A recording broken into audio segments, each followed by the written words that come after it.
Hi, Skull here. Welcome back. This was the 11th session of the Abomination Vaults Campaign Diaries, and this was a good session. I had a couple of plans in place which deviate from the usual adventure path, so during this session, you might notice a couple of situations that aren't in the books.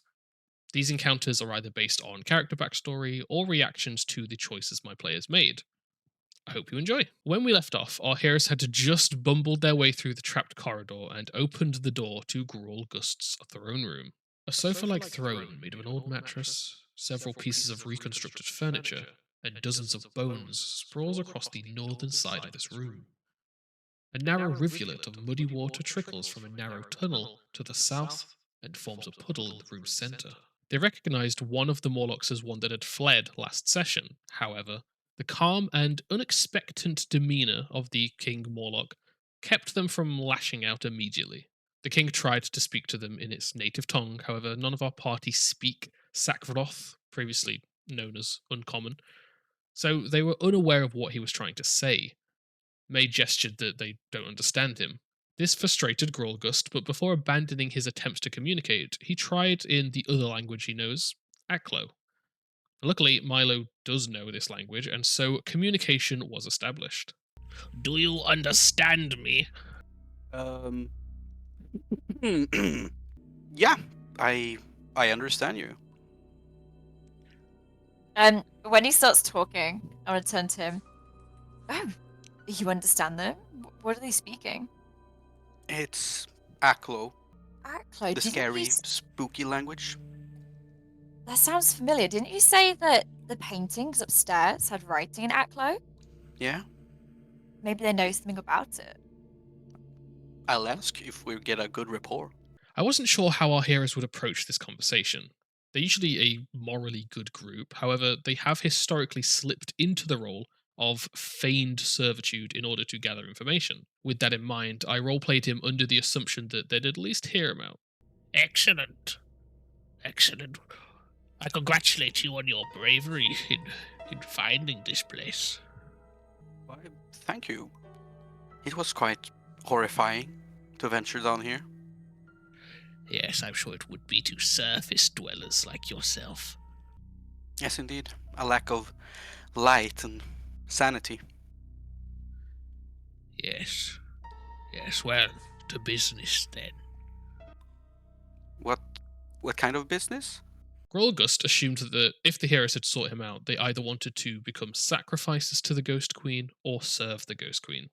As predicted, the group opted to serve the Ghost Queen rather than face a battle in their weakened state. Graulgust already had a job for them in mind and wasted no time in ordering them to deal with the River Drake that had been keeping them from using the tunnel to the north. Good. Excellent. You can prove your worth by slaying the water monster. The water monster? Yes. It prowls the swamps, prevents us from getting to the northern part of the territory. Bring me its head, and I'll consider you to be lackeys. The adventure path says that Graulgust wants the river drake killed so that they can hunt in the swamp easier. However, with our heroes having created a small base just above the swamp entrance, I was worried that hearing this might make them turn on the Morlocks to keep this base secure.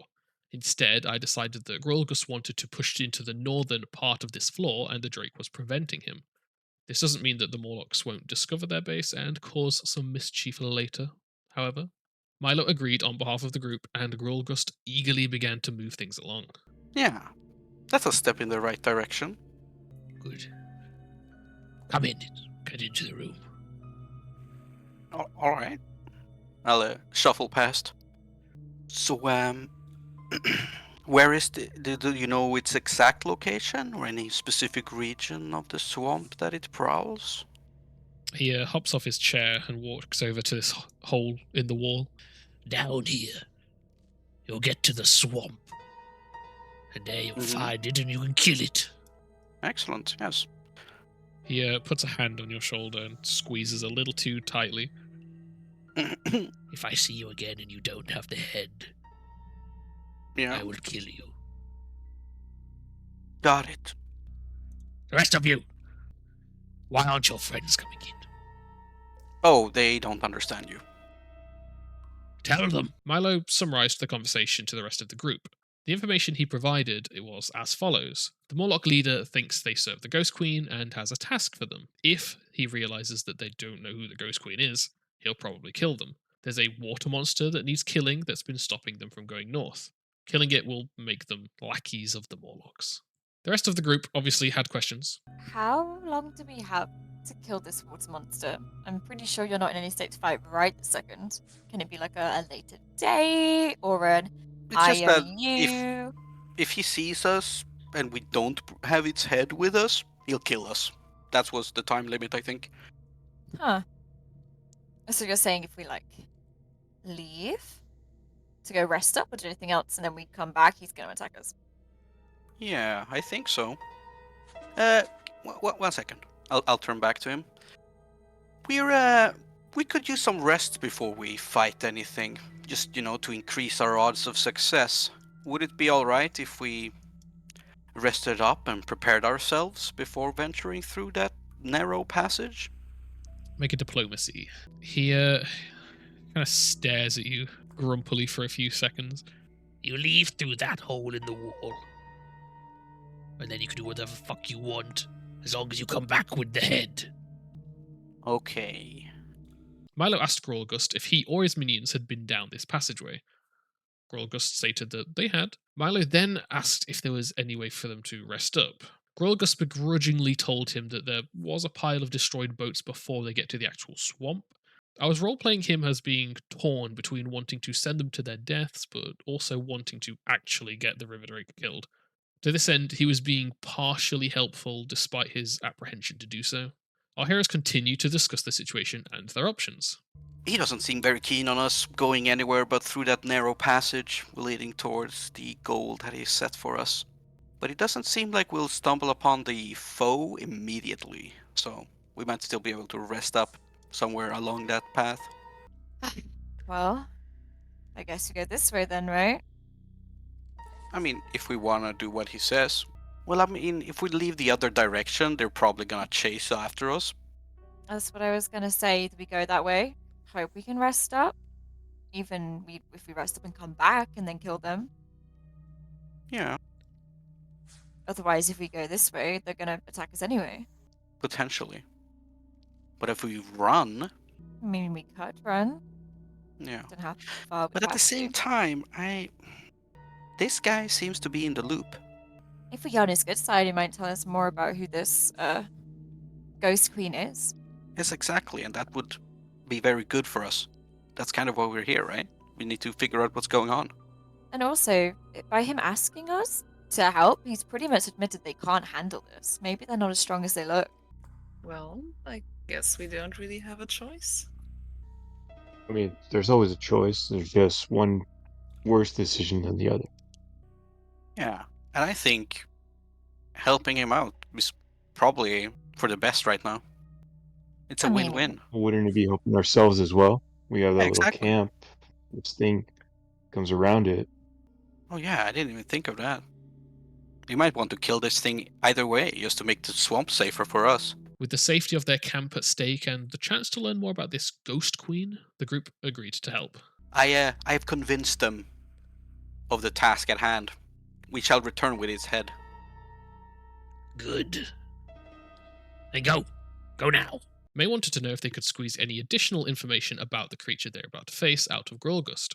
However, he wasn't particularly helpful, and despite asking about weaknesses, its name, what tactics work best against it, all he told them was that it's some kind of lizard and that he hopes they can swim. Milo tried to recall knowledge based on this vague description, but of course was unsuccessful. With nothing else to discuss, the party started heading out, but Rock decided to try his luck and began heading south. This angered Graulgust, who leapt from his throne and screeched at Rock. Magic crackled along his fingertips threateningly, but Rock's quick return and Milo's attempt to defuse the situation prevented a fight from breaking out, and the party disappeared down the correct tunnel. As I go past, I want to give him like a politely nod and then just rush to the entrance of the hall. Okay. After a short walk down the tunnel, the party entered the ruined boathouse launch. At the north end of this small cave, The mouth of a swampy, flooded cavern yawns. A few ruined rowboats lie in heaps on the floor of this cavern, strewn next to tangled coils of rope. Remnants of a pulley system hang from the ceiling. They could see signs of disturbance at the edge of the water, where something had clearly been entering or exiting the waters beyond. However, no one was able to identify the creature that made these markings. The group began discussing the situation.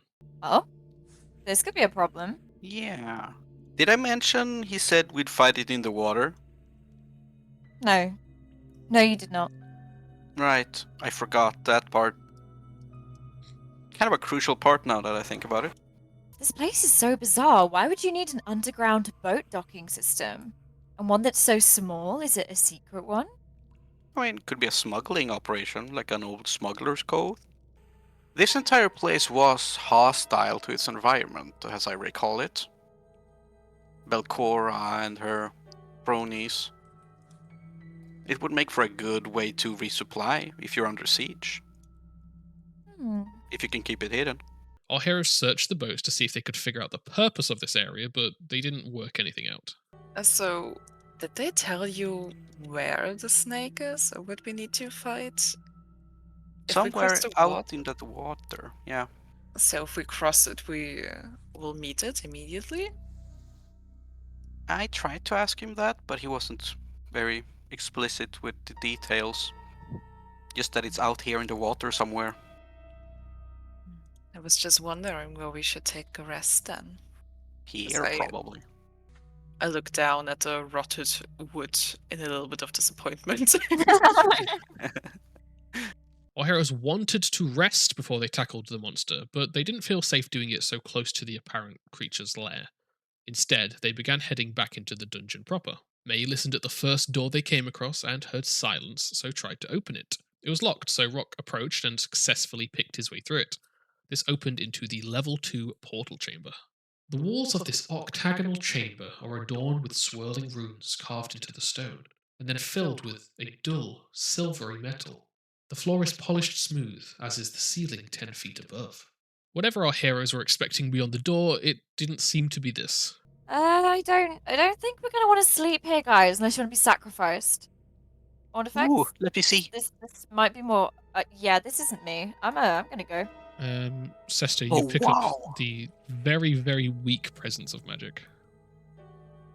Awesome. Milo checked the room for traps and found none, while Ornifex checked the sigils for religious meaning but didn't recognize them.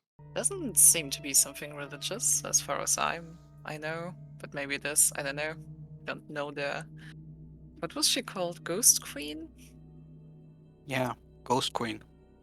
Probably Belcora, but I don't know. At least she wouldn't be a god then. No.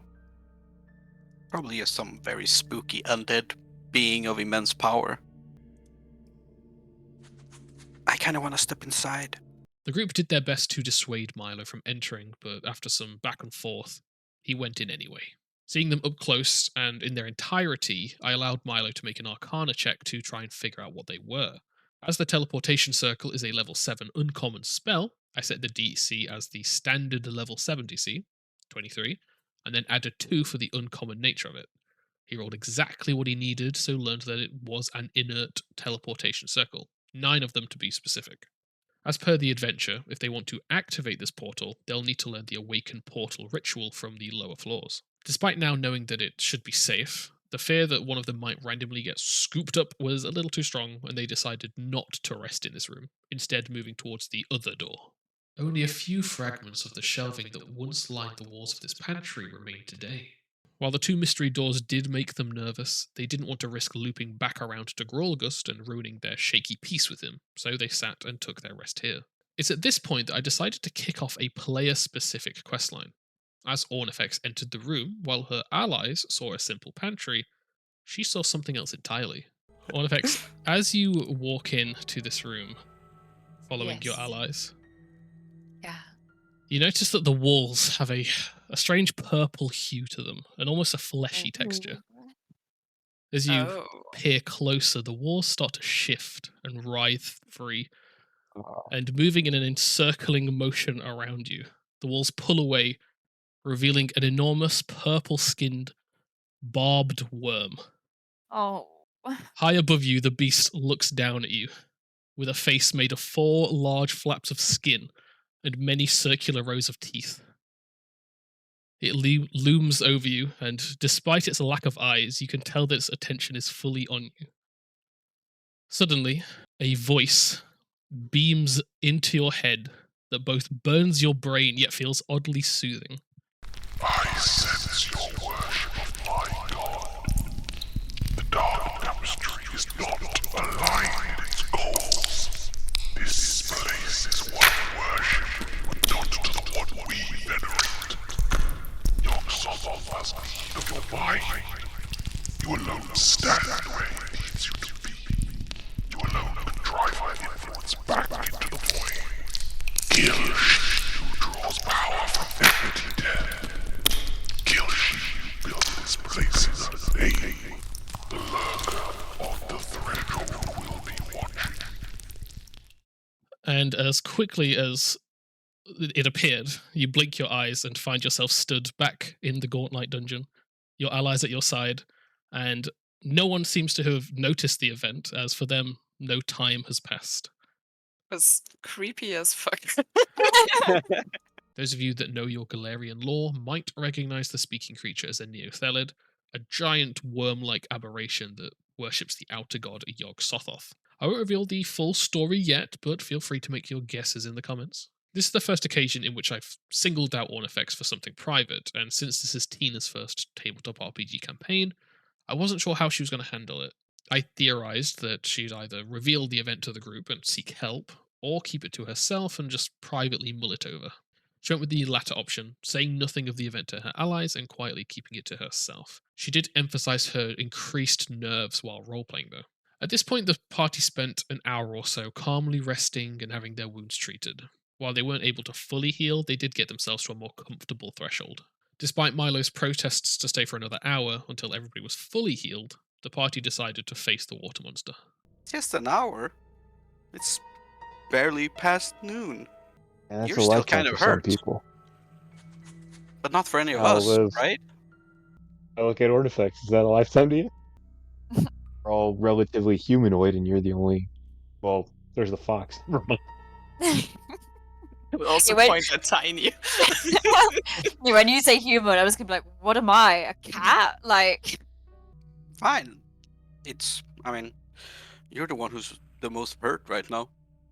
I just figured maybe I we should face appre- this creature at our full strength, or as close to it I- as we can get. I appreciate you looking out for me, Milo, but sometimes you just gotta push on forward. Our heroes assembled at the water's edge. May approached and began to splash her hand about to attract its attention. The drake wasn't going to pass up on an easy meal, so it took the bait and lunged for her. The attack missed, but in hindsight, the drake should have been undetected, a change that would have made that attack hit. We rolled initiative and the battle begun. This was a strange fight.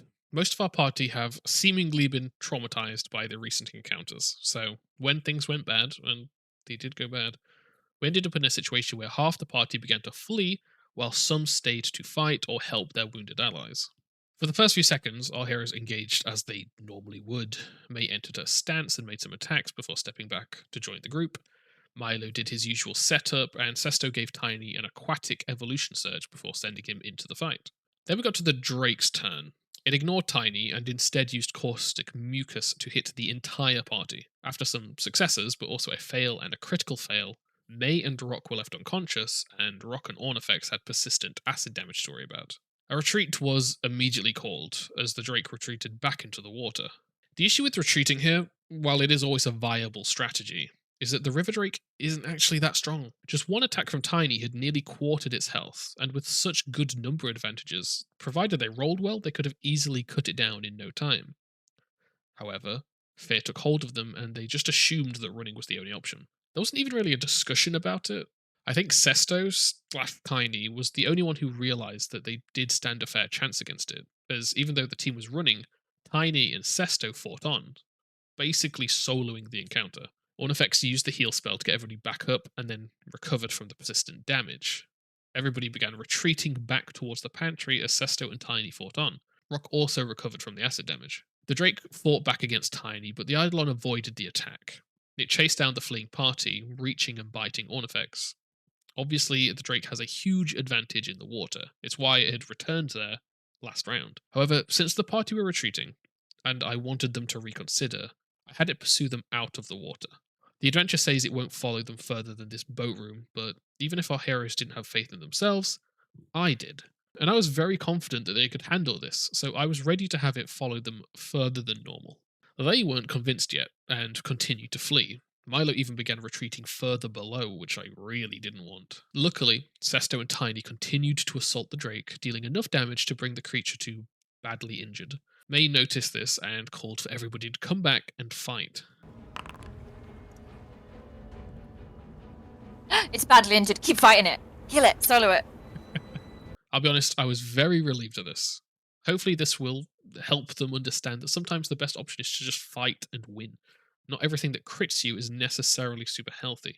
May, Milo, and Rock ran back towards the Drake, and between them and Tiny, they were able to put the creature down for good. Even if Rock did get knocked unconscious in his last bout, Ornifex was able to help him out with a final use of heal. I'm very proud of Sesto for facing this threat down and helping the rest of the party realize that it was an achievable goal. As I said earlier, running is always on the table if things look bad, but I think our recent encounters have put our heroes in a nervous headspace, where running is almost the default plan. Many fights begin with a discussion of, let's give it a go and run if it seems scary. The party had a quick breather and discussed the fight. Alright, so interesting. I guess this kind of creature is mostly lethal in form of its breath weapon. Once that's done, it's kind of a one-trick pony. And it's kind of been starting to fuss with Tiny completely ignoring everybody. It's definitely scary, though. Yeah. How's everyone holding up? They removed the creature's head and may attach it to her bag. Milo began to recall knowledge on the enemy and learned that it was a river drake.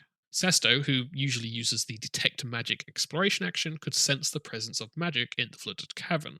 Tangles of roots hang from the low ceiling of this flooded cavern, the roof of which is only a mere 3 feet above the murky water. While the detect magic spell specifies a 30-foot range, I've been running it as a trigger for when they enter a new room or they open a door. This is to keep the information clear and actionable, instead of having him stood in a crossroads with 3 magical sources and having no clue where each one is.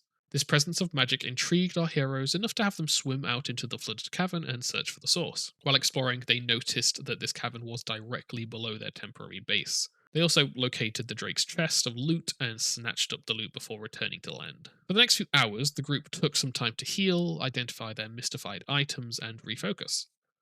They learned that the magical great axe was a retribution axe, the strange compass was a wayfinder, and the wand was a wand of magic missiles, which I guess should be a wand of force barrage nowadays. They also identified Rock's mystery potion as a dark vision elixir. The reason they spent so long resting after this fight is because they didn't trust that Graulgust wouldn't just kill them anyway, even though they were successful in their mission. This is a valid fear, as just offending Graulgust could set him off at any time.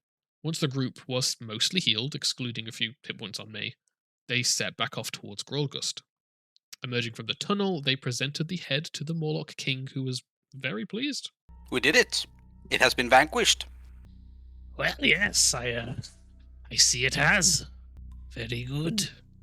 I hereby decree that you are lackeys of the Ghost Queen. Congratulations. Thank you. I'm very honored. Now that I am officially a lackey, might I ask you of your esteemed name? Yes, I am Graulgust, It rolls off the tongue. I like it. King of the Ghost Queen Morlocks. Walk with me. Let me show you our kingdom. As per the adventure path, Graulgust wanted to show off his kingdom, and eventually bully them into facing the cult of the Clanker on their behalf. He led them through each room, explaining its purpose as he went. As you're aware, our heroes had already wiped out the Morlocks in the servants' quarters. Naturally, the fleeing Morlock had told Graulgust about this, but as they entered the room and he saw the carnage himself, I had a choice to make. Either I could have him become enraged and lash out. However, he was currently alone with the group and knew that his chances would be slim. Or I could have him let this transgression slide in an attempt to maintain control over the group. With a prideful yet intelligent creature such as Graulgust, I figured he was going to try and avoid such an awkward conversation as being seen to forgive them would seem weak. Instead, despite both parties knowing the truth, he pretended to believe that the ghouls had come from below and attacked them. This gave him an excuse for not engaging our heroes, while also giving them a convenient excuse to take. I'm not sure if they quite understood the nuance of the situation, but either way, they went along with the lie, happy to avoid an encounter with him. As he steps into this area, he sort of freezes on the spot, stares across the room. Bastards. Again. Hmm? Oh my. You're soldiers, I presume. Yes. I'm gonna gasp for dramatic effect when I walk in. Make a deception. Okay, Oh, it's a sorry. good gasp. It's a Gonna good gasp. nonchalantly wistful. He sort of kicks one of his men's corpses. They keep getting killed by those from below. He sort of turns and looks at you with almost like a knowing look, like he's had an idea. The mushroom heads. No. Oh, Who taught you that word? it was the Mitflits. We vanquished them up above. Interrogated them. Silly little bastards. They call us the Mushroom Eyes. You don't look like mushrooms. That's what we thought. But you clearly didn't kill them all. He walks over and bangs on this door, and you hear like a whimper from the other side. One of the bastards came back. We trapped him. Oh. I teased the survival of Boss Graulg, hoping to pique their interests, and then continued the tour, finishing up in the workshop. Stacks of splintered furniture, pieces of weapons and armor, frayed coils of rope, jagged shards of metal, and other bits of trash lie in heaps along the walls of the room. A cold, unlit forge sits in the alcove to the west. To the north, several heavy timbers are wedged up against a door to keep it shut. Finally, feeling the safety of his allies again, Graulgust put his next request to the party. Come in, all of you. Tell your friends. He's very eager to show us around, it seems. I give these workers a thumbs up when I pass by them. You know. As the king brings you in, they seem to sort of awkwardly stop what they're doing, and he like looks at them and says something in that original language that you don't understand, and they kind of put their tools down and start looking you guys over. Now then, you completed one task as my trials, and now you're my lackeys. Yes. And so I have another task. A task that will ascend you in the ranks. As you've seen, there's a group of heretic ghouls below who have been killing my men. You're going to go below and kill them for me. The group questioned in what way the ghouls were heretics. As both factions worship or work for Belcora, I decided to make their rivalry based in a religious disagreement. The ghouls worship Belcora, but in the wrong way. With things going the way he wanted, Graulgust continued to grow more confident to the point where he began rudely commenting on the members of the party that he would never have seen before, such as Ornifex the Tengu. He kind of looks at, like, he's seen Ornifex for the first time and reaches out, just grabs your beak and, like, shakes it a little bit and then lets go and turns away. Back to Milo. Your companions are weird. I look to Ornifex, give her a shrug. I will, rub my beard, check that my beak. Check that everything is, in place and he didn't put anything on it, and just, give him a nod and look confused. Yes, but they're very talented. They'd better be. Our heroes agreed to help and began gathering more information about the ghouls from Graulgust. Meanwhile, Rock, who was stood by the northern door, heard the subtle sounds of gagged, shifting creatures. I'm glad it was Rock that was stood here, as I've adapted the storyline about the missing Thieves Guild members to connect with his backstory on a deeper level. While he was unable to act right now, it did sow the seeds that would encourage his return here. Graulgust tried to send the party straight down to the library level, however, the party wanted to return to the surface and resupply first. The Morlock leader did not trust the party enough to let them leave yet, so, even after a successful request check, they settled for allowing our heroes to sleep in the safety of his kingdom. He led them to the makeshift cells and angrily forced them in when they complained about the tight space. Rock, eager to return to the mystery room, tried to sneak away under the guise of needing to pee. However, when he foolishly headed in the direction of the shrine, Graulgust exploded in anger and screamed for him to get in the room. Where do I go to take a piss? My my servant here would like to know where he can relieve himself. Where is that done? Wherever he wants. Wherever He he says usually wherever. would. Wherever Don't you say want. that. Don't say that to Rock. He's gonna piss off him. Just, someplace that makes sense, I guess, is what he's saying. Well, then I'm gonna go relieve myself, and I'll be back. Yeah. He's going to take care of his Oh. business. Oh my god, not in the shrine room. Not in the shrine He room. starts screaming as you walk in that direction. Wait, No. wait, was that the shrine room? Yeah. That's hard. room? In the room. That was the one place we did it. He could piss in the room with you. Get him in. Yes, of course. Yeah. He insists you go inside now. Upon seeing that they indeed won't all fit, he roughly thrusts Sesto into the accompanying room, the one that housed a familiar resident. This is as far as we go. Fine. You. Oh. He starts pushing Sesto, going up. He starts pushing you this way. Mhm. He unlocks this door. In there. Go. Go. Oh, for fuck's sake! Wait, Get can in. you lock our door? Having locked away our heroes for now, he began to ponder what he should do with the remaining wolf. Not understanding the nature of the Eidolon, he decided that it would make a tasty treat for his pet, Grothlut. However, as he slowly dragged it towards the monster's pen, it passed the limits of the summoner's range and dispersed. Meanwhile, back in the locked room, Fuck's sake! Sesto, as you get pushed into that room, you hear like a quiet whimpering, and as you look, you're in a room with a incredibly beaten and tortured boss Scrong. He stares at you with one eye swollen shut, the other one like bloodshot. Oh, it's you. You said I could come back in a week. Where were you? You said you'd clear this place. And we'll end the session there. And that was it for session 11. A lot happened this session, and I'm really happy with the progress our heroes made. They dealt with Graulgust in a really fun and engaging way, and honestly, unless your players are particularly combat hungry, I'd recommend being lenient with Graulgust's aggression in order to facilitate some really exciting and tense roleplay. Whether our heroes end up helping the Morlocks further, I can't predict.